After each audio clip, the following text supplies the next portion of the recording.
7వ వచనము 6, 7 చదువుకుందాం దయచేసి. విశ్వాసం లేకుండా దేవునికి ఇష్టులయ్యుండుట అసాధ్యము. దేవుని యొద్దకు వచ్చువాడు ఆయన ఉన్నాడనియు తన్ను వెదుకు వారికి ఫలము దయచేయువాడనియు నమ్మవలెను కదా. విశ్వాసమును బట్టి నోవహు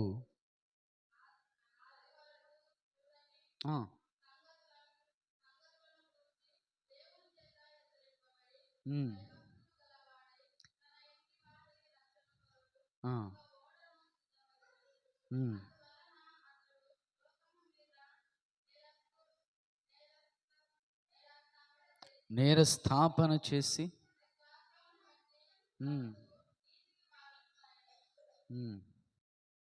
చదవండి.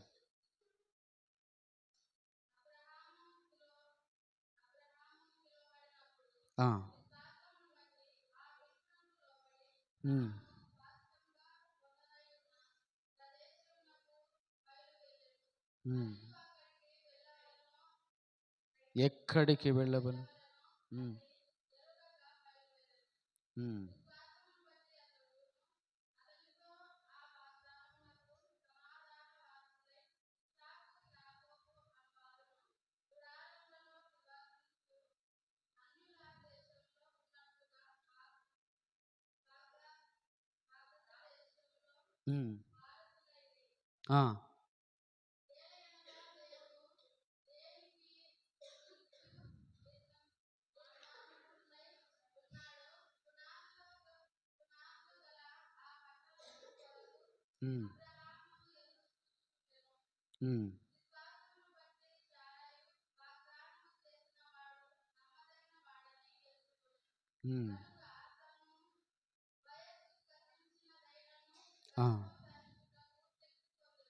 చాలండి, ప్రార్థన చేసుకుందాం.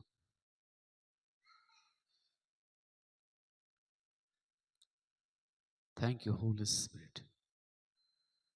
అయ్యా, మీరు మాట్లాడమని అడుగుచున్నాం తండ్రి. పరిశుద్ధాత్మదేవ, మీరు మాట్లాడండి.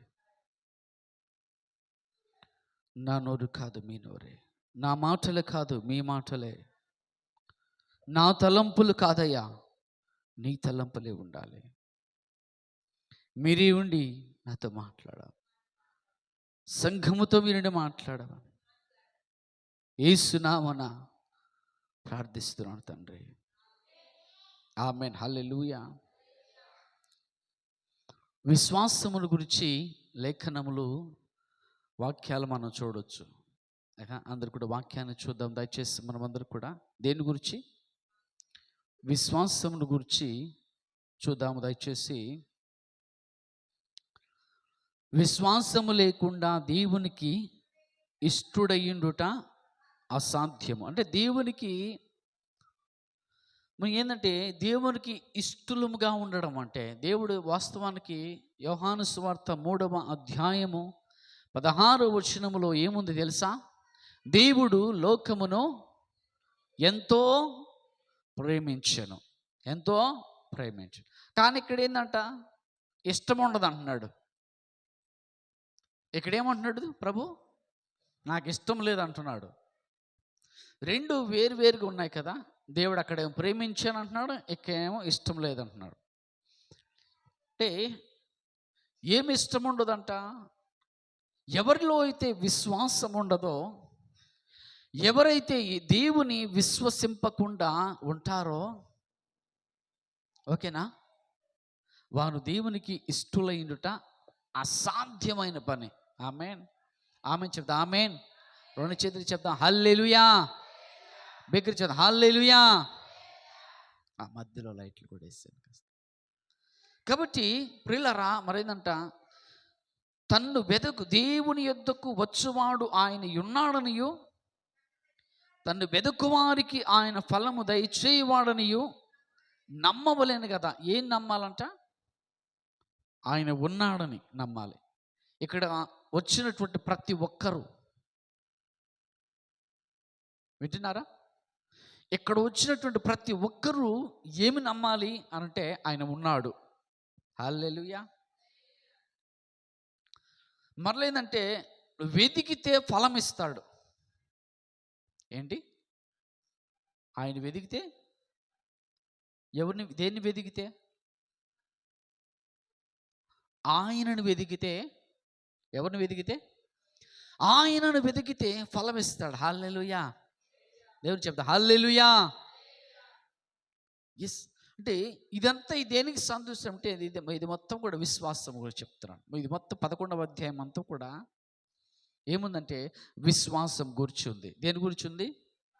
విశ్వాసం గురించి చెప్తూ అంటున్నాడు 7వ వచనంలో, విశ్వాసమును బట్టి హనోకు అది వరకు చూడని సంగతులను గూర్చి దేవుని చేత హెచ్చరింపబడి భయభక్తులు కలిగి ఉన్నాడంట.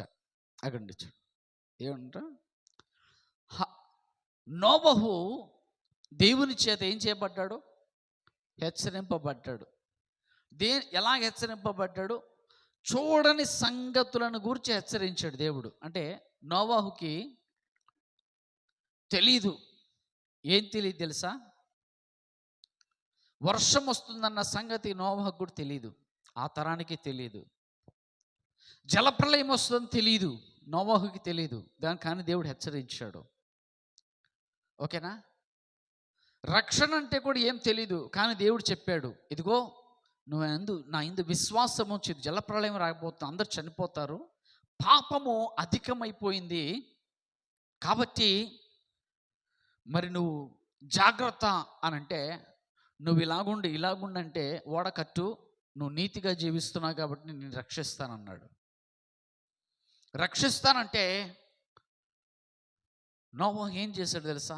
ఓడ కట్టాడు. ఏం చేశాడు చెప్పండి? హల్లెలూయా. దగ్గర చెప్పండి హల్లెలూయా. అది చాలా కష్టం అండి. ఓడ కట్టడం అంటే అంత సులభమేం కాదు. అంటే కష్టం అంటే అట్లా అని కాదు. ఇక్కడ సమస్య ఏంటంటే ఆ దినాల్లో ఓడలేదు.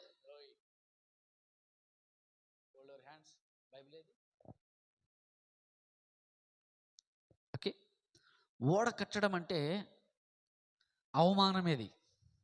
ఎందుకు అవమానం అనుకుంటున్నారేమో? ఎందుకంటే వర్షం రానప్పుడు ఏదో వర్షం వచ్చిద్దంట, అలాగా మొత్తం ఉంటాయి, నీళ్ళు వస్తాయి, ఈ ఓడలో మేమందరం ఉంటామంటే నవ్వుకుంటూ ఉంటారు వాళ్ళు. ఎందుకంటే అంతవరకు అప్పుడు జలప్రలయం అంటే ఏంటో తెలీదు. జలప్రలయం అంటే ఏంటో తెలీదు. వాన అంటే కూడా తెలీదు. అదే చెప్తున్నాడు కదా, ముందే చెప్పి వాన అంటే ఏంటని తెలీదు వాళ్ళకి. ఇవన్నీ ఏమీ తెలియనప్పుడు ఓడ కట్టమంటే ఎలా ఉంటుంది అంటే, కడతా ఉంటే ఎలా ఉంటుందంటే, ఓడను కడతా ఉంటే ఎంతోమంది నవ్వుతారు. ఏం చేస్తారు? నవ్వుతారు. ఇడికి పిచ్చి పట్టింది అనుకుంటారు. మనకు కూడా ఏంటో తెలుసా? అలాంటి విశ్వాసముతో ఉండే వ్యక్తికి అవమానం ఎదురవుతూ ఉంటుంది. ఏమి ఎదురవుతుంది? నువ్వు విశ్వాసంతో ఉంటే నీకు అవమానం ఎదురు కావచ్చు. నువ్వు విశ్వాసంతో ఉంటే నీకు శ్రమ ఎదురు కావచ్చు, శోధన ఎదురు కావచ్చు. ప్రియులారా, దేవుని స్తోత్రం కలుగును గాక. ఆమేన్. హల్లెలూయా. రెండు చేతులు చెప్తా హల్లెలూయా. బిగ్గర చెప్తా హల్లెలూయా. ఇక్కడ ఏంటంటే హెచ్చరింపబడ్డాడు. మరలా ఏం చేయబడ్డాడు? భయభక్తులు కలిగి ఉన్నాడంట. దేవుడు హెచ్చరించినప్పుడు ఏం కలిగి ఉన్నాడు? భయభక్తులు కలిగి ఉన్నాడు. చాలా ప్రాముఖ్యమైనది. ఈరోజు ప్రతి ఒక్కరిని కూడా అనేక వాటి ద్వారా, టీవీల ద్వారా ఏంటి, సెల్ ఫోన్లో వాక్యాల ద్వారా కావచ్చు, వింటున్నారా, అనేకమైన వాటి ద్వారా దేవుడు హెచ్చరిస్తూనే ఉంటున్నాడు. ఓకేనా? పాపం నుండి బయటికి రండి, నా వైపు తిరగండి అని లోకాన్ని అంతా హెచ్చరిస్తున్నాడు. యవనస్తులను హెచ్చరిస్తున్నాడు. ఆమేన్. హల్లెలూయా. హెచ్చరిస్తున్నాడు. రా, నువ్వు దేవుని సన్నిధిలో వచ్చి కూర్చో, దేవుని సన్నిధిలో వచ్చి కూర్చోండి, రండి అని హెచ్చరిస్తూ ఉంటుంటే పెడచెవిని పెడుతున్నారు అందరూ. ఏంటి, వింటలేదు. దేవుడు నోవహును మాత్రమే కాదు, అందరిని హెచ్చరించాడు. పేతురు రాసిన మొదటి పత్రిక 3వ అధ్యాయం 20 వచనం చూడండి.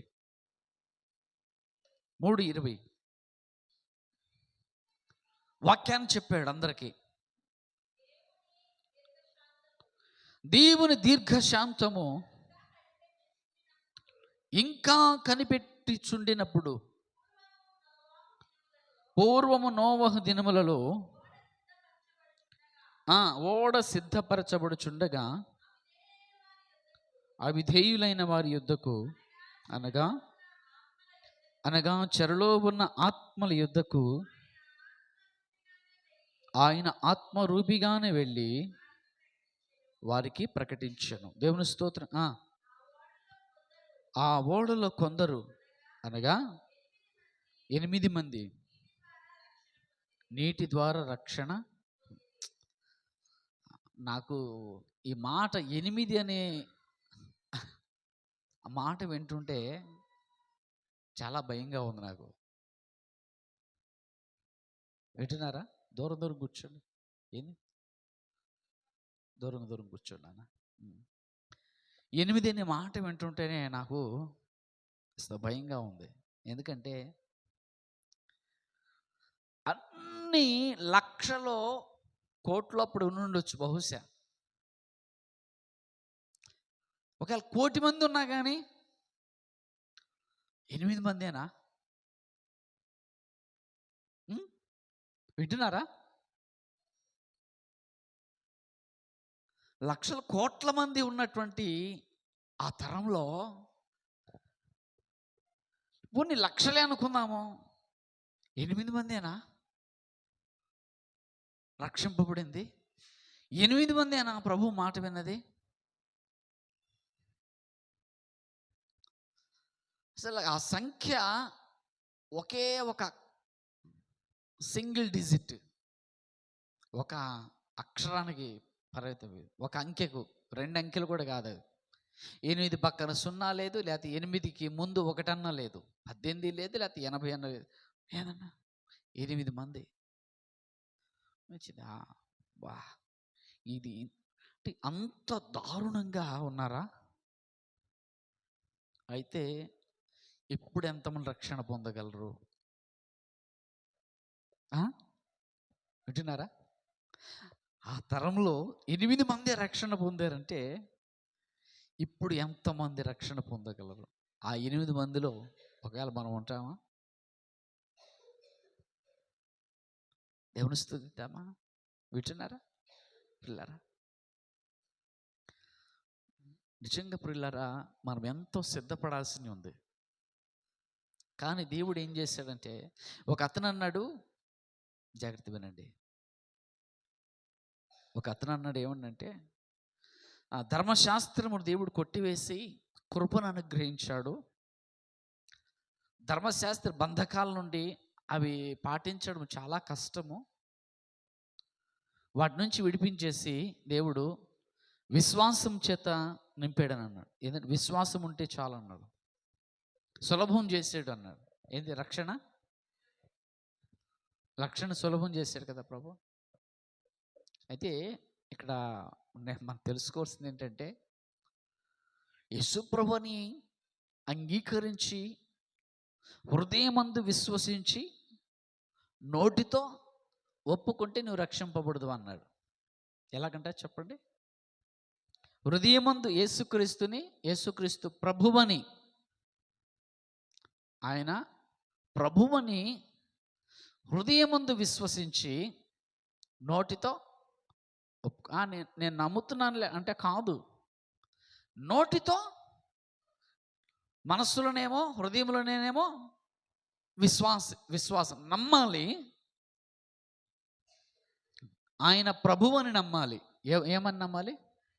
ప్రభువని నమ్మాలి, దేవుని కుమారుడని నమ్మాలి, ఆయన క్రీస్తు అని నమ్మాలి. అయితే ఇక్కడ ప్రభు అంటే అర్థం ఏంటో తెలుసా? యజమానుడు. ఏంటి ప్రభు అంటే? యజమానుడు, పరిపాలకుడు అని అర్థం. అంటే ఇక్కడ ఏంటంటే యజమానుడు అంటే ఏంటంటే పరిపాలించేవాడు. ఆయన ఏది చెప్తే అది చెయ్యాలి, ఆయన మాట వినాలి.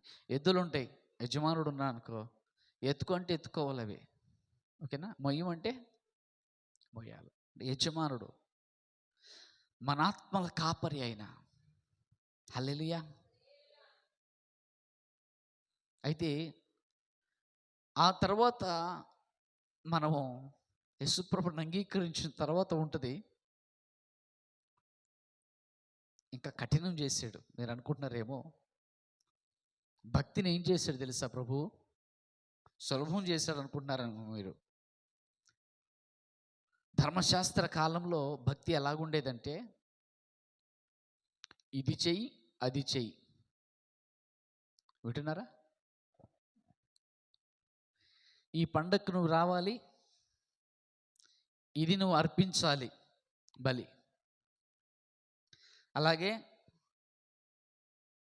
రకరకాలుగా నీ సహోదరుడిది కానీ పొరుగు వాళ్ళది కానీ ఏది తీసుకోకూడదు, వ్యభిచారం చేయకూడదు, అది చేయకూడదు, ఇది చేయకూడదు.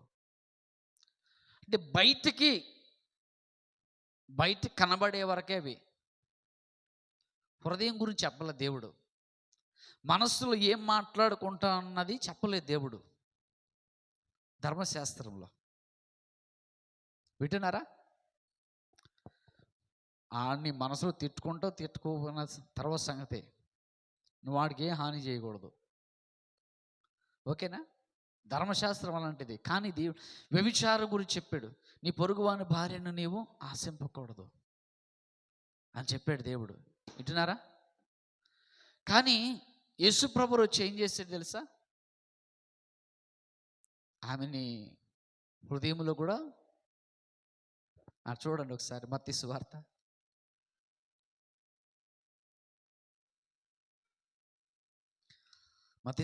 5వ అధ్యాయం 27వ వచనము. వ్యభిచారము చేయవద్దని చెప్పబడిన మాట మీరు విన్నారు కదా, నేను మీతో చెప్పున్నది ఏమనగా, ఒక స్త్రీని మోహపు చూపుతో చూచు ప్రతి వాడును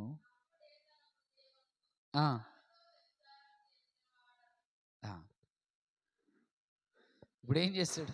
జాగ్రత్త వినండి, వింటున్నారా? ధర్మశాస్త్రం ఏంటంటే, వినండి, ధర్మశాస్త్రం ఏంటంటే శరీరంగా వెళ్ళిపోయి కలిస్తే, వింటున్నారా, ఒక స్త్రీ పురుషులు కలిస్తే అది వ్యభిచారం అని చెప్తుంది ధర్మశాస్త్రం. ప్రభువు చేంజ్ చేసి తెలుసా, మీరు కలిస్తేనే వ్యభిచారం అనుకుంటున్నారేమో, హృదయంలో కూడా మోహపు చూపుతో ఒక స్త్రీని ఆలోచనలో చెడ్డగా ఆలోచన చేసి, అపవిత్రంగా ఆలోచన చేస్తే, ఆ చూపులు చూస్తే కూడా అప్పుడే నువ్వు వ్యభిచారం చేసేవరా బాబు అన్నాడు దేవుడు. కఠినం చేశాడా ఇప్పుడు సులభం చేశాడు చెప్పండి? క్రొత్త నిబంధనలు ఏం చేశాడు దేవుడు? అక్కడ ప్రవేశించడానికి భక్తిని ఏం చేశాడంటే కఠినం చేశాడు. ఇప్పుడు రెండు వైపులా, బాహ్యంగా చేయకూడదు, లోపల చేయకూడదు. ధర్మశాస్త్రంలో అయితే బాహ్యంగానే, బయట కనబడేటట్టు అనకూడదు, బయట కనబడేటట్టు చేయకూడదు. మనసులో ఉంటే అది లెక్కలు లేదు ధర్మశాస్త్రంలో. క్రొత్త నిబంధనలు రెండు, బాహ్యము అంతరంగము, లోపల బయట కూడా. లోపల బాగుండాలి, వింటున్నారా, బయట బాగుండాలి. హల్లెలూయా. మీకు చెప్తా హల్లెలూయా. ఇది ప్రభు ఏం చేశాడంటే పర్ఫెక్ట్గా చేసాడు. అప్పుడు ఏంటంటే కొంచెం అటు ఇటుగా ఉంది. ఇప్పుడు ప్రభు వచ్చేసి ఏం చేశాడంటే స్ట్రిక్ట్గా చేసాడు. స్ట్రిక్ట్ చేశాడు. దేవుని నామ మహిమ కలుగును గాక. ఆమె చేద్దాం ఆమేన్. హల్లెలూయా. బిగ్గర చెప్తాం హల్లెలూయా. దేవుని మహిమ కలుగును గాక. ఆమేన్. హల్లెలూయా. కాబట్టి ఏంటంటే మనం ఒకసారి లూకాసు వార్తలోనికి వెళ్దాం. ఒకసారి లూకాసు వార్త 17వ అధ్యాయము 26 నుంచి చూద్దాము. నోవాహు దినములలో జరిగినట్లు మనుష్య కుమారుని దినములలో జరుగును. నోవహు ఓడలో దినం వరకు జనులు తినుచు త్రాగుచు పెండ్లాడుచు పెండ్లికి ఇయ్యబడుచు నుండిరి. అంతలో జలప్రళయం వచ్చి నాశనం చాలు ఏంటంట నోవహు దినంలో జరుగుతున్నట్టు మనిషి అంటే యేసు ప్రభువారు వచ్చేట మనుష్య కుమారుడు అంటే ఏంటంటే యేసు ప్రభువారు.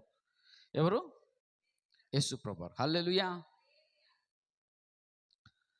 యేసు ప్రభువారు వచ్చేటప్పుడు ఎలాగుంటుందంటే 2 ఉదాహరణలు చెప్పాడు.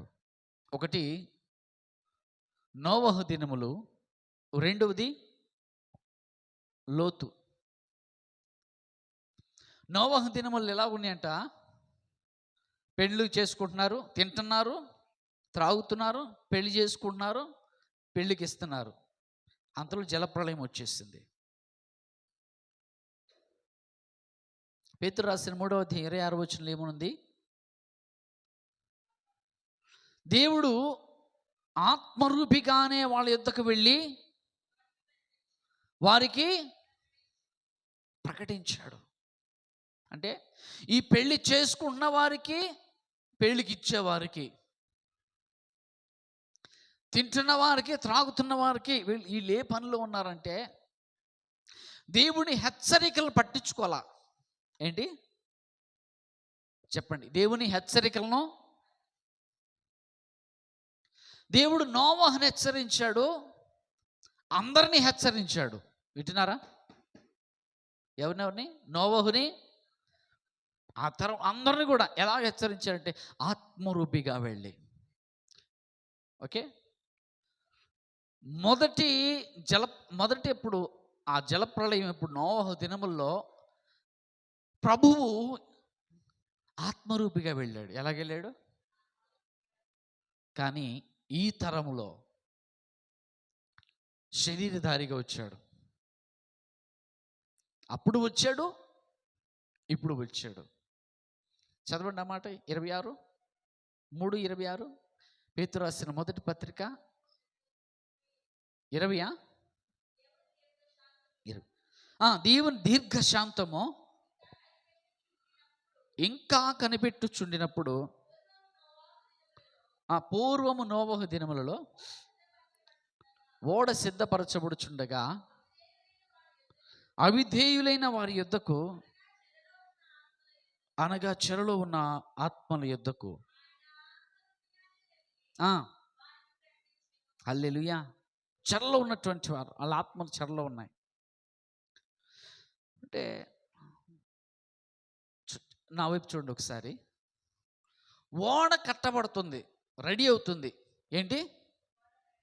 ఓడ రెడీ అవుతుంది. ప్రభు ప్రకటిస్తున్నాడు. అర్థమవుతుంది మీకు?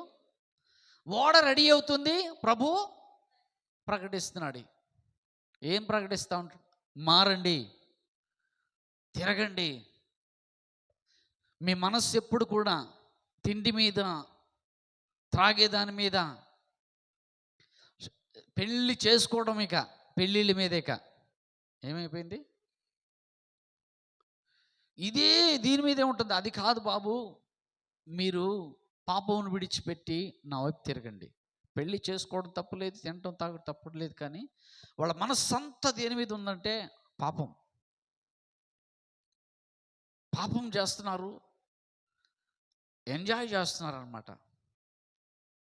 హల్లెలూయా. అయితే కొంతమంది పెళ్ళి చేసుకుంటూ ఉంటారు. కొంతమంది ఒక్కొక్కరు అడిగేవాళ్ళు, ప్రభా అయ్యా, ప్రభా అయ్యా, నా మనవల పెళ్ళి అయ్యే వరకు కొంచెం ఆగయ్యా.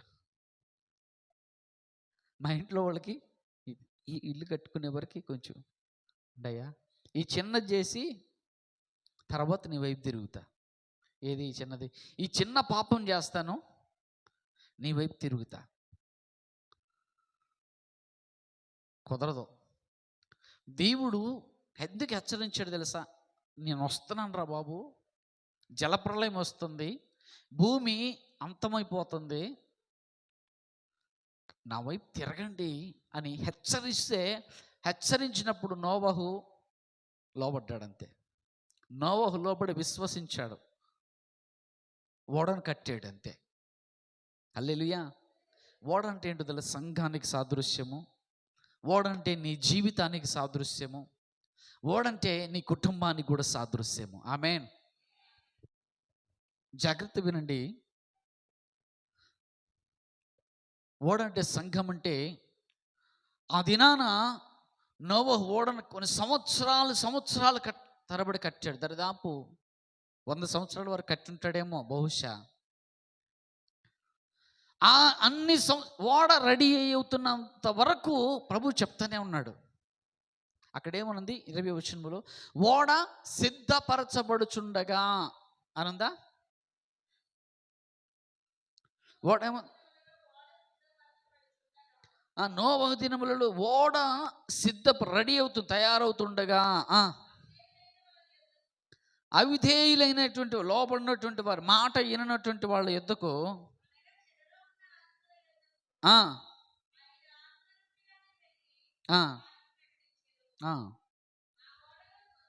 కొందరు అంటే అక్కడ ఏంటంటే దేవుడు ఓర్చుకున్నాడంట.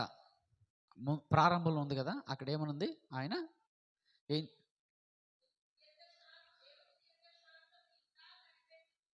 ఇంకా కనిపెడుతున్నాడు అంటే ఎదురు చూస్తున్నాడు. ఎంత ఓపికతో లోబడతారు. ఎంతకాలం తెలుసా? ఆయన ఎంతకాలమో ఓడను రెడీ చేస్తున్నాడు. అన్ని సంవత్సరాలు చెప్తానే ఉంటున్నాడు. అలాగే దేవుడు కూడా ఏం చేస్తున్నాడు తెలుసా? సంఘాన్ని సిద్ధపరుస్తూ, విన్నారా? జాగ్రత్త వినండి. దేవుడు సంఘాన్ని సిద్ధపరుస్తూ ఏమంటే పరిశుద్ధాత్మ ద్వారా సంఘాన్ని సిద్ధపరుస్తున్నాడు. ఆయన రాబోతున్నాడు, హెచ్చరిస్తున్నాడు. ఇటు ఒకవైపు సిద్ధపాటు, ఇంకోవైపు హెచ్చరిక. ఆమేన్ చెప్పండి. హల్లెలూయా. నోవహు కడుతున్నాడు, ఆయన ప్రకటిస్తున్నాడు. ఆమేన్. అలాగే పరిశుద్ధాత్ముడు సంఘాన్ని సిద్ధపరుస్తున్నాడు, పరిపూర్ణమైన సంఘముగా ఉండాలని. ఓకేనా? మరలా హెచ్చరిస్తున్నాడు, ఇదిగో నేను త్వరగా రానే ఉన్నాను. ఏమంటున్నాడు ఆయన? ఇదిగో నేను త్వరగా రానే ఉన్నాను. బిగ్గరగా చెప్దా హల్లెలూయా. దేవుని స్తోత్రం కలుగును గాక. ఇంకొకళ్ళు ఏం చేస్తున్నారంట? 17వ అధ్యాయంలోనే 28వ వచనం, లోతు దినములలో జరిగినట్టును జరుగును. జనులు తినుచు త్రాగుచు కొనుచు అమ్ముచు నారు నాటుచు ఇండ్లు కట్టుకొనుచు నుండిరి. చాలు. ఏం చేస్తామంటే వీళ్ళు ఇక్కడ ఈ కొంచెం డెవలప్ అయ్యారు వీళ్ళు. ఇది లోతు తరం వచ్చేసరికి, నోవహు దగ్గర నుంచి లోతు తరానికి మారేసరికి అభివృద్ధి చెందారు వీళ్ళు. నోవహు తరంలోనేమో తినటం, త్రాగటం, పెళ్లి చేసుకోవటం. పెళ్ళి, తిండి, పెళ్ళి. ఏంటి చెప్పండి? ఏంటి నోవహు దినాలు ఏంది? తిండి, పెళ్ళి. లోతు దినాల్లోకి వచ్చేసరికి వీళ్ళు కొంచెం అభివృద్ధి చెందారు. ఎంత అభివృద్ధి అంటే వీళ్ళు తింటున్నారు, తాగుతున్నారు. వీళ్ళు కొంచెం ఇంకో మెట్టు ఇంకేందంటే వీళ్ళు అమ్ముకుంటున్నారు, మళ్ళీ కొంటున్నారు, నారు నాడుతున్నారు, ఇల్లు కట్టుకుంటున్నారు. హల్లెలూయా. వీళ్ళు అభివృద్ధి చెందారనమాట. వీళ్ళు ఏ పనిలో ఉన్నారంటే ఇదే పనిలో ఉన్నారు ఇక. ఓకే. ఈ దినాల్లో కూడా మరి కొంటాలు ఎక్కువైపోయినాయి. బాగా కొనాలంటే తప్పలేదు, కానీ దేవుని హెచ్చరికను పక్కన పెట్టడమే తప్పు. యవనస్తులు వింటున్నారా? దేని పక్కన పెట్టకూడదు? దేవుని హెచ్చరిక. నోవను హెచ్చరించాడు, ఆ తరంలో ఉన్నటువంటి వారిని హెచ్చరించాడు. ఈ హెచ్చరికనే పక్కన పెట్టి ఇష్టానుసారంగా జీవించడమే దేవుని దృష్టిలో పాపము. దేవుడు ఏది చేయొద్దు అన్నాడు అది చేయటమే పాపము. హల్లెలూయా. అంటే మన దృష్టి, నీ దృష్టి ఎలాగుంది? తిండి, కొంతమంది ఒకే దిగులు. పిల్లలకు మంచి భోజనం పిల్లలకి అది చేయాలి, పిల్లలకి అది చేయాలి, పిల్లలకి ఇది చేయాలి. ముందు నేనంటాను ఏంటంటే, దానికన్నా కానీ పిల్లల ముందు రక్షణ పొందారా ఆ దిగులు ఉండాలి మీకు. నా పిల్లలు చిన్నతనంలోనే, లేకపోతే నా పిల్లలు యవ్వన కాలంలో రక్షణ పొందాలి అన్నటువంటి ఆ దిగులు ఉండాలి. మొట్టమొదటిగా పెళ్ళిళ్ళు నోవహు దినాల్లో దగ్గర నుంచి ఇక్కడ కూడా చూస్తే పెళ్లి చేసుకుంటున్నారు. పెళ్ళి పెళ్ళి పెళ్ళి ఇల్లు. ఇప్పుడు ఏంటో తెలుసా? ప్రాముఖ్యంగా అంతటా ఏం నడుస్తుంది తెలుసా? కొనాలి, కట్టాలి, పెళ్ళి. ఏంటి ఇప్పుడు? చాలా చాలా చాలామంది కొంటా ఉంటారు, అవసరం లేని కూడా కొంటారు. ఎందుకో తెలుసా? ఉండాలంతే. వాళ్ళు కొన్నారు, నేను కొంటున్నా. అది పాపం కాదు. నేను అంటుంది ఏంటంటే, నువ్వు అవసరం లేకపోయినా కొన్నా అంటే అది దేవుడు పాపం అని చెప్పట్లా. కానీ అనవసరం. హల్లెలూయా. పెళ్ళి దేవుడు ఎందుకు హెచ్చరిస్తున్నాడంటే, నీ పెళ్లి కోసమనో నీ పిల్లల పెళ్లి కోసమనో ఆయన ఆగడు. ఆగాయా అంటే ఎందుకు ఆగుతున్నాడు తెలుసా? ఇంకను కొంతమంది రక్షణ పొందాలని. ఏంటి?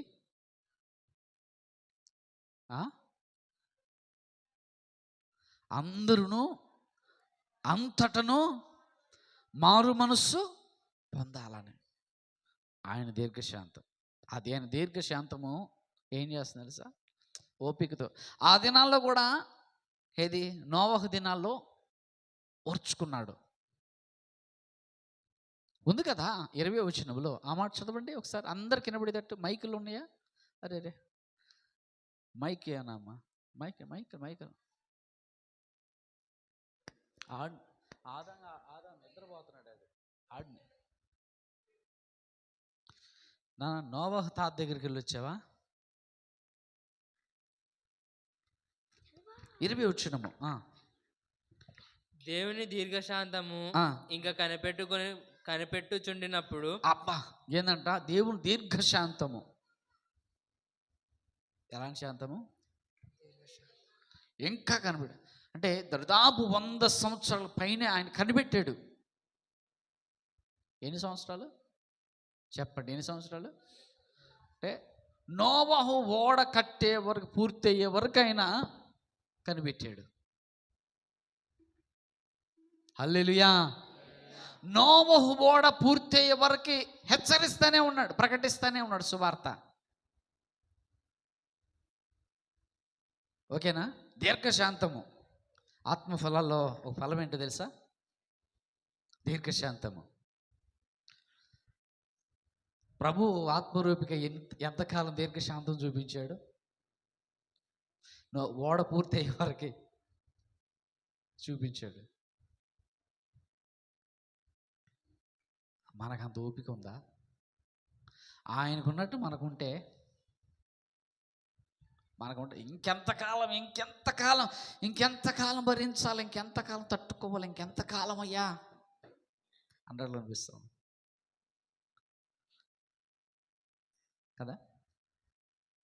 ఇప్పుడు కూడా ఆయన అందరూ అంతటను మారు మనస్సు పొందాలని ఆయన మన ఎడల దీర్ఘశాంతము చూపిస్తున్నాడు. ఇది రెండోసారి దీర్ఘశాంతము. ఏంటి? That is long suffering.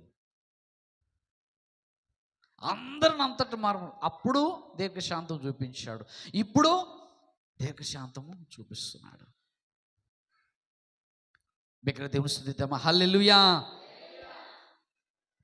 అయితే దీర్ఘశాంతం చూపిస్తానే ఏమన్నాడు తెలుసా? ఆయన హెచ్చరిస్తున్నాడు. ఏం చేస్తున్నాడు ఆయన?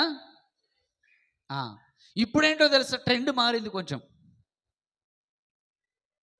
అప్పుడేమో వాళ్ళేమో చెప్పండి, పెళ్ళిళ్ళు, తిండి, పెళ్ళిళ్ళు, కొనటం, అమ్మటం, ప్లాట్లు కొనటం, ప్లాట్లు అమ్మటం. అది తప్పులేదు, మరలా అనుకోవద్దు, అయ్యో నేను కొన్నాను నన్నే అన్నాడు. నేను తప్పు లేదని, ఒకవేళ నాకు అవకాశం వచ్చినాక నేను కొన్నది నేను కూడా అమ్ముతా, లాభం వస్తే. ఓకేనా? అది తప్పు కాదు. కానీ దేవుడు ఎలాగ ఉండాలని నిన్ను కోరుకుంటున్నాడో నీ జీవితమే అది అలాగ ఉండకూడదు. అంటే నీ జీవితము ఎప్పుడు కూడా ఆ నోవహు దినాల్లో, లోతు దినాల్లో ఉన్నట్టు ఉండకూడదు ప్రియులారా. హల్లెలూయా. అలాగంటే తినటం తాగటం లేకపోతే తప్ప పాపం అనుకుంటే ఎవడు బతకలేడు. దేవుని ఉద్దేశం అది కాదు. ఆయన ఏం చెప్పాడో దాని మీద వాళ్ళు మనస్సు పెట్టకుండా, ఆలోచన పెట్టకుండా, లోబడకుండా దాని మీదే, తాత్కాలికమైన వాటి మీదే మనస్సు పెట్టడం, అదే పాపం. ఇప్పుడేంటో తెలుసా? కొత్తది. వాళ్ళేమో తిండి మీద, పెళ్ళిళ్ళ మీద, కొనటం మీద, అమ్మటం మీద, ఇళ్ళు కట్టుకోవటం మీద, నాటటం మీద అవన్నీ మనసు పెడితే ఇప్పుడు మనం ఏం చేస్తాం? ఇప్పుడు ఏం మనసు తెలుసా?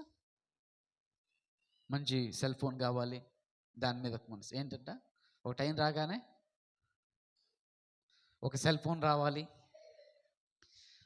ఒక మంచి ఇల్లు కట్టాలి, మంచి చదువులకు ఉండాలి, మంచి భోజనం ఉండాలి. ట్రెండ్ మారింది కదా. కొత్త డ్రెస్ ఏది వస్తే ఆ డ్రెస్ కావాలి. మన ధ్యాస అంతా కూడా, యవనస్తుల ధ్యాస కానీ కొంతమంది ధ్యాస అంతా కూడా మనం కూడా కొంటున్నాం. ఇప్పుడు వాళ్ళు కొన్నట్టు మనం కూడా కొంటున్నాం. దేవుని స్తోత్రం. హల్లెలూయా. అంటే ఇక్కడ చూడండి, దేవుడు హెచ్చరిక అని చెప్పాడు. హెచ్చరిక. దేవుడే చేస్తున్నాడు. నేను వస్తున్నాను, హెచ్చరిస్తున్నాడు. ఇదిగో నేను త్వరగా రానయ్యాను. ఆమేన్, ఆమేన్, హల్లెలూయా.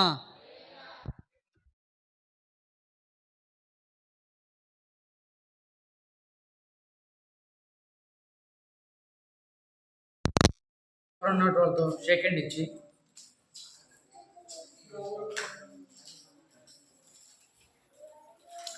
ఆయన త్వరగా రానయ్యున్నాడని చెప్పండి. హల్లెలూయా.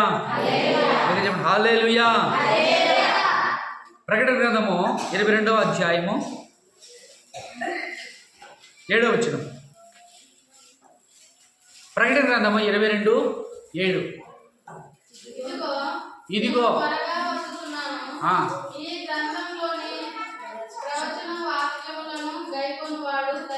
చదువువాడు ధన్యుడు కాదు. ఎవరు ధన్యుడు? హల్లెలూయా. అంటే గైకొనుడు అంటే పాటించే వ్యక్తి. ఆమేన్ చెప్పండి. ఆమేన్, హల్లెలూయా.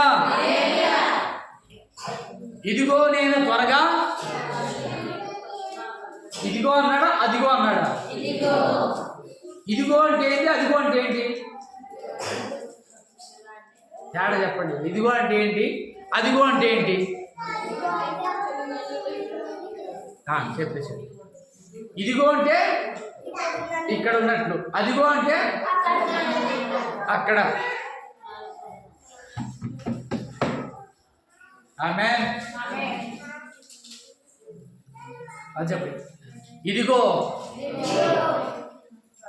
ఆయన త్వరగా వచ్చున్నాడు. పక్కన షేక్ హ్యాండ్ ఇవ్వండి. ఇదిగో, అదిగో అనబాకండి మళ్ళా. ఇదిగో ఆయన. ఆయన అంటే యేసయ్య. ఓకేనా? ఓకే, ఇదిగో యేసుక్రీస్తు త్వరగా రానై ఉన్నాడు. ఈ గ్రంథములోని బైబిల్ పట్టుకోండి ఒకసారి.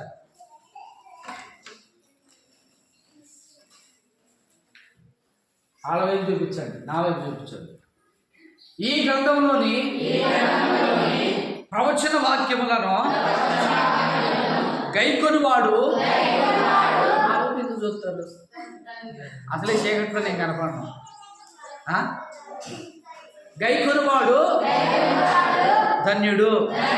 నువ్వు గైకొంటే, నువ్వు పాటిస్తే నువ్వు ధన్యురాలివి, నువ్వు ధన్యుడివి. దేవుని స్తోత్రం. హల్లెలూయా. ఇప్పుడు హల్లెలూయా. ఓకేనా? చూడండి. ఓకేనా? హల్లెలూయా. ఓకే, ఇక్కడ కరెంటు పోయిందేమో కానీ పరలోకంలో చీకటి ఉండదు అసలు. ఓకేనా? పరలోకంలో చీకటే ఉండదు. ఆమేన్. చెప్పండి ఆమేన్. దేవాదేవుని మహిమ కలుగును గాక. ఆమేన్. హల్లెలూయా. దేవుని స్తోత్రం కలుగును గాక. అంటే దేవుడు చాలాసార్లు హెచ్చరిస్తూనే ఉన్నాడు. ఇది ఒక హెచ్చరిక. ఆ హెచ్చరికల్ని వాళ్ళు ఏం చేశారంటే, వాళ్ళు మనస్సున పెట్టలేదు. వాళ్ళు ఏం చేశారు? మనస్సున పెట్టలేదు. దేవుని నామమున మహిమ కలుగును గాక. ఆమేన్. అయితే ఆయన వచ్చినప్పుడు మనం ఎలా ఉండాలంటే ధైర్యంగా ఉండగలగాలి.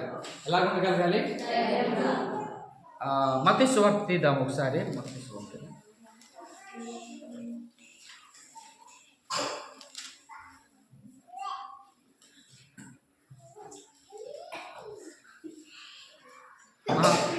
లూకా సువార్త 21వ అధ్యాయము 34వ వచనము. 21:34. మీ హృదయములు ఒకవేళ తిండి వలనను మత్తు వలనను ఐహిక విచారముల వలనను మందముగా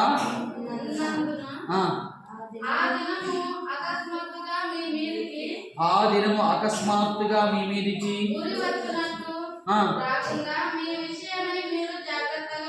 మీ విషయం నీవే జాగ్రత్త. ఆమె దేవుని నామమున మహిమ కలుగును గాక.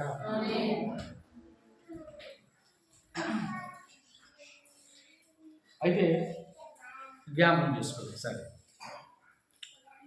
మీ హృదయములు ఒకవేళ తిండితో మత్తుతో లేకపోతే ఐహిక విచారంలో, ఏ విచారం తెలుసా? ఐహిక విచారంలో ఇంతవరకు కొంతమంది ఇళ్లలో సహజంగా కొన్ని సమస్యలు ఉంటా ఉంటాయి. ఎప్పుడు తీరుతాయా అని ఒక బాధతో కొంతమందికి ఇళ్లలో పిల్లలకి పెళ్ళిళ్ళు కాకుండా ఉన్నాయంటే సరే అదొక బాధగా ఉంటా ఉంటుంది. పిల్లలు కలగలేదంటే అదొక నొప్పిగా ఉంటా ఉంటుంది. అవి ఏం తప్పు కాదు ఉంటుంది నొప్పి, బాధ ఉంటుంది. ఇంకొంతమందికి అప్పులు ఉన్నాయంటే అది బాధగా ఉంటా ఉంటుంది. ఇంకొంతమందికి ఇల్లు లేదంటే అది బాధగా ఉంటా ఉంటుంది. పిల్లలు ఇవన్నీ బాధపడటంలో తప్పు కాదు, కానీ ఒక పరిధి ఉంటుంది. ఏంటి? అయితే విశ్వాసంతో నువ్వు ఉంటే వీటన్నిటిని జయిస్తావు. దేంతో? చెప్పండి. దేంతో ఉంటే? విశ్వాసంతో జీవిస్తే.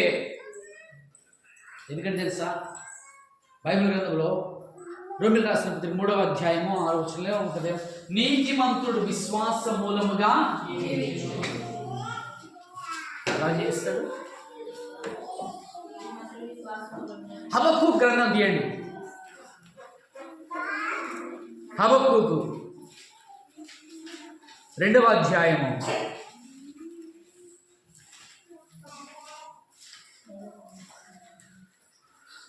770 పేజ్ నెంబర్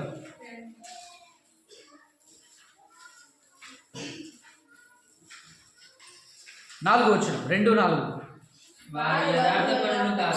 వారు యథార్థపరులు కాక తమలో తాము అతిశయపడుదురు. అయితే నీతిమంతుడు విశ్వాస మూలముగా బ్రతుకును. హల్లెలూయా. ఈ 2వ అధ్యాయంలో చూస్తూ ఉంటే శ్రమ శ్రమ శ్రమ శ్రమ అనేటువంటి మాట ఉంటుంది ఎక్కువ సార్లు. ఓకేనా?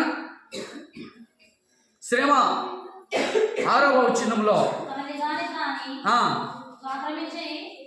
తనది కాని దానిని ఆక్రమించి అభివృద్ధి పొందిన వానికి శ్రమ.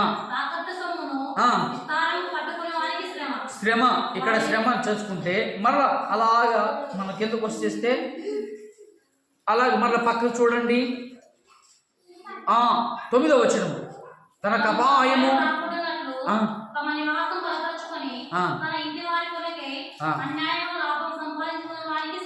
చాలు ఇలాగా ఈ అధ్యాయం మొత్తం కూడా ఎక్కువ ఏముంటుంది అంటే శ్రమ గురించి ఉంటుంది. ఏముంటుంది?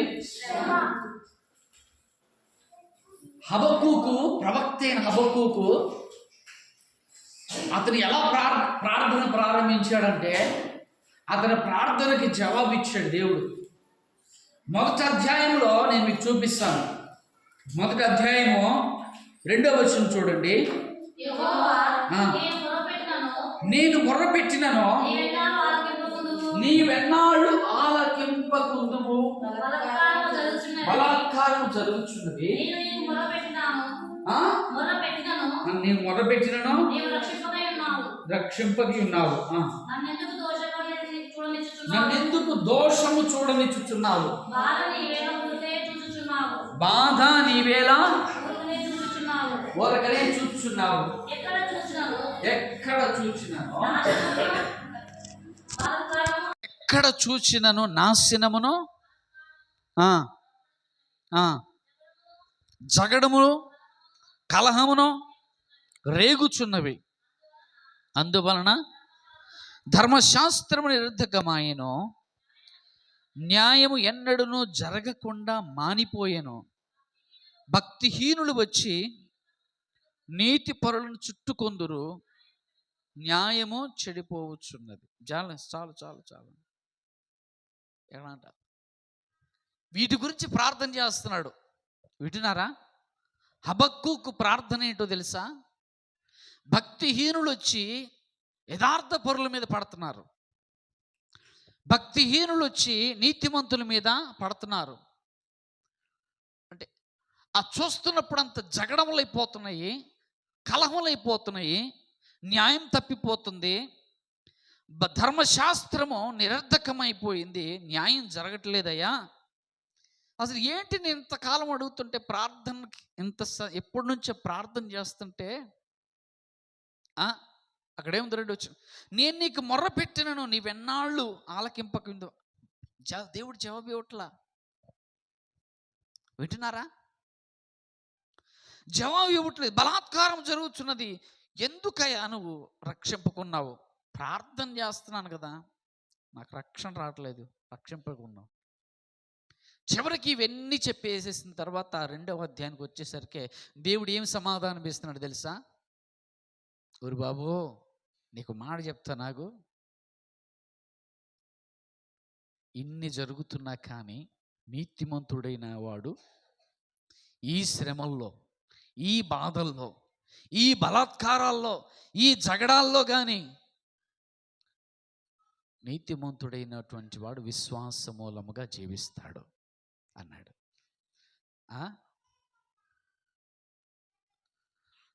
మిమ్మల్ని చూస్తుంటే ఏం చేయాలనిపిస్తుందంటే, మిమ్మల్ని చూస్తుంటే ఒక వారం రోజులు జైలు వేయాలనిపిస్తుంది. ఎంత అంటే దేవుడు చెప్పిన మాట ఇది. ఓకేనా? నీతో కూడా మాట్లాడుతున్న మాట ఇది. అంటే ఏ వ్యక్తి అయినా సరే జవాబు రావట్లేదా? అయితే ఎలాగ ఉండాలి తెలుసా? విశ్వాసముతో జీవించాలి. రెండు చేతులు చెప్పండి. అది హల్లెలూయా, హల్లెలూయా. భక్తుడు ప్రవక్త ప్రార్థన చేస్తుంది. ప్రవక్త ఎంతో వేదనతో ప్రార్థన చేస్తున్నాడు. ఎందుకంటే భక్తిగా జీవించే వాళ్ళకి అన్యాయం జరుగుతూ ఉంటే వాళ్ళకి ఎంత బాధ ఉంటుందంటే అంత బాధ ఉంటుంది. అయితే ప్రార్థనకి జవాబు ఇవ్వట్లా దేవుడు. దేవుడు ఏమన్నాడు తెలుసా? ఎవడైనా సరే నీతిమంతుడు అనేటువంటి పిలువబడతాడా? అలాంటోడు విశ్వాసంతోనే జీవించాల. ప్రతిసారి నేనేదో చేస్తానని కాదు, కానీ విశ్వాసంతో ఉండు అంతే. ఎలాగుండాలి చెప్పండి? ఎలాగుండాలి? విశ్వాసముతోనే ఉండాలి. దేవుని స్తోత్రం కలుగును గాక. హల్లెలూయా. అంత పక్కన వాళ్ళతో చెప్పు, పక్కన వాళ్ళని చూసేసేసి ఒకసారి, ఏమంత దూరం ఉన్నారబ్బా,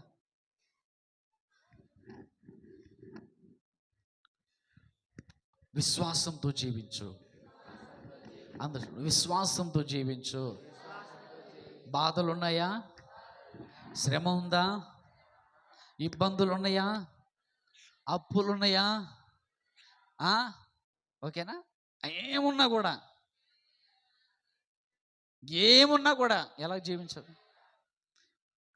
విశ్వాసంతో జీవించు. హల్లెలూయా, హల్లెలూయా. బిగ్గరగా చెప్పండి, హల్లెలూయా. దేవాదేవుని మహిమ కలుగును గాక. ప్రతి ఒక్క వ్యక్తి కూడా ఆఖరి వరకు కూడా, ఎక్కడి వరకు? ఆఖరి వరకు విశ్వాసంతోనే ఉండాలి. ఎలాగుండాలి? ఎంతవరకు? మరణం వరకు. ఎక్కడి వరకు? మరణం అంటే చచ్చిపోయేదాకా ఇంకేం నా ప్రార్థన రాదా జవాబిక అనుకుంటున్నారా? అలా కాదు. నువ్వు విశ్వాసంతో జీవించు అంతే, ఖచ్చితంగా వస్తుంది అన్నిటికీ సమాధానం. ఆమేన్ చెప్పండి. ఆమేన్. హల్లెలూయా. దేవుని మహిమ కలుగును గాక. హల్లెలూయా. దేవుడు ఏం చేస్తున్నాడు? హెచ్చరిస్తున్నాడు. ఏం చేస్తున్నాడు? హెచ్చరిస్తున్నాడు. ఎక్కడెక్కడ హెచ్చరించాడు? నోవహు దినములలో హెచ్చరించాడు, లోతు దినములలో హెచ్చరించాడు, ఈ దినముల్లో కూడా నోవహు దినముల్లో దీర్ఘశాంతము చూపించాడు. ఓకేనా? ఈ దినముల్లో కూడా ఆయన దీర్ఘశాంతము చూపిస్తున్నాడు. ఎందుకు తెలుసా? అందరూ కూడా అంతటా కూడా మారు మనస్సు పొందాలని ఆయన దీర్ఘశాంతము చూపిస్తున్నాడు. ఆమేన్ చెప్పండి. ఆమేన్, ఆమేన్. హల్లెలూయా. దీర్ఘశాంతం ఎందుకు చూపిస్తున్నాడు తెలుసా? అందరూ అంతటా మారు మనస్సు పొందాలని. అంతేగాని నువ్వు నేను ఏదో ఆర్థికంగా డెవలప్ కావాలని కానీ అది కాదు అసలు. ఆయన దీర్ఘశాంతం ఏంటంటే ఏ ఒక్కరు కూడా నరకానికి పోకూడదు అన్నటువంటి ఒకే ఒక ఆశ.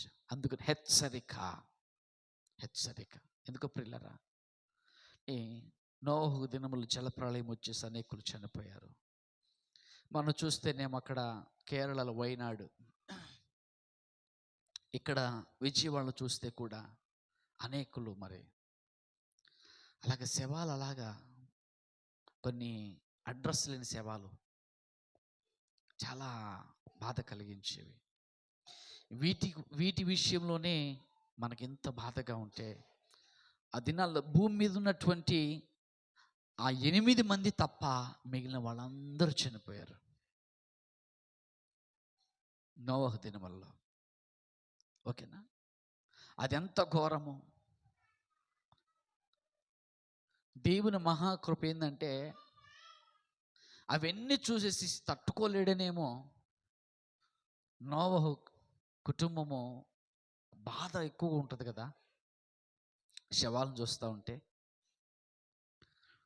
అందుకనే దేవుడు ఏం చేశాడంటే ఆ ఓడకి అంతా కూడా మూసేసి పెట్టాడు, బయటికి చూడడానికి లేదు. నోవహు బయటకు అసలు ఏం కనబడతల్లా,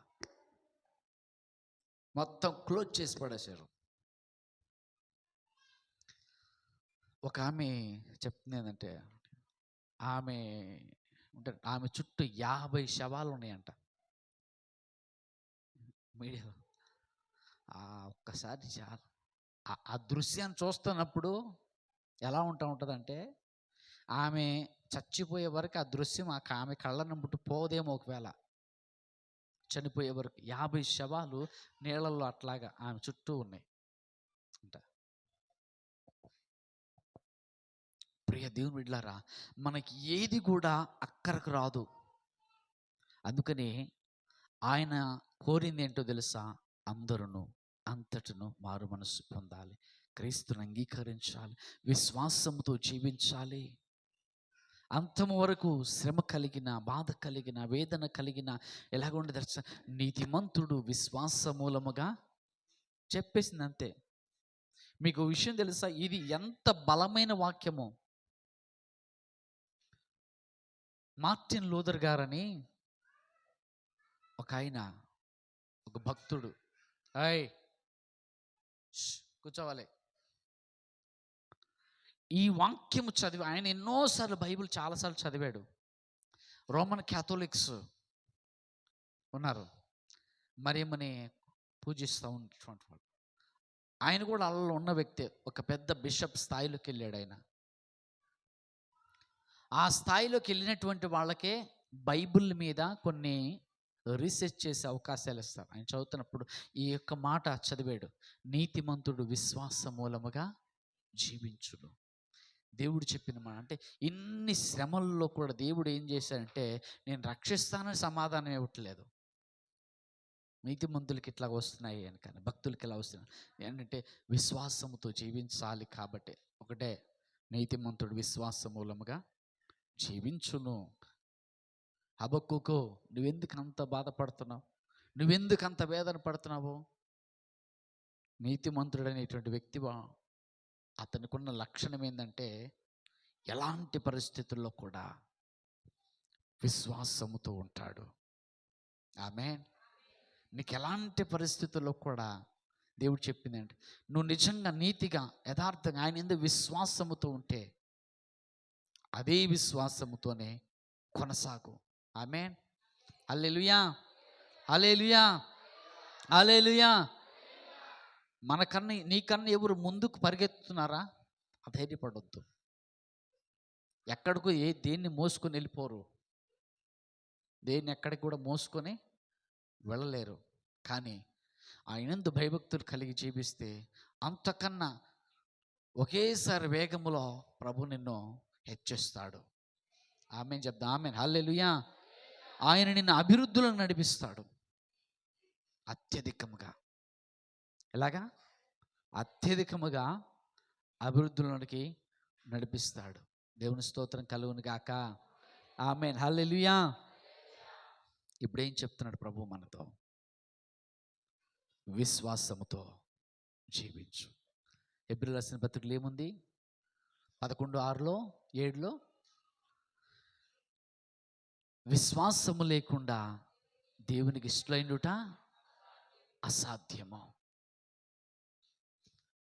ఇక్కడ చూస్తేనేమో నీతిమంతుడు విశ్వాస మూలముగా జీవించును. హల్లెలూయా. మనం అందరు ఇక్కడ అలాగే విశ్వాసంతో ఉందాము. మోకరించుదాం దయచేసి. విశ్వాసముతో ఉందాము అంతము వరకు కూడా. ఆయన హెచ్చరిస్తున్నాడు. ఒకవేళ ఇంకాను ఎవరైతే రక్షణ పొందలేదో, ప్రభు ఇదిగో నేను త్వరగా రానన్నాను, త్వరగా రానన్నాను. అందరూ మోకరించి ముందుకు సర్దుకోనండి.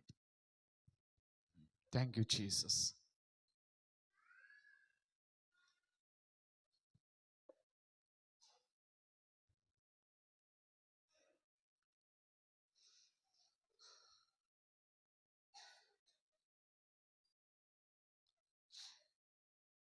ప్రతి ఒక్కరు కూడా ప్రార్థనలో ఉందాము.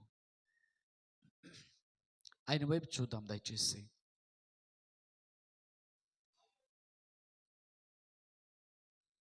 Thank you Jesus.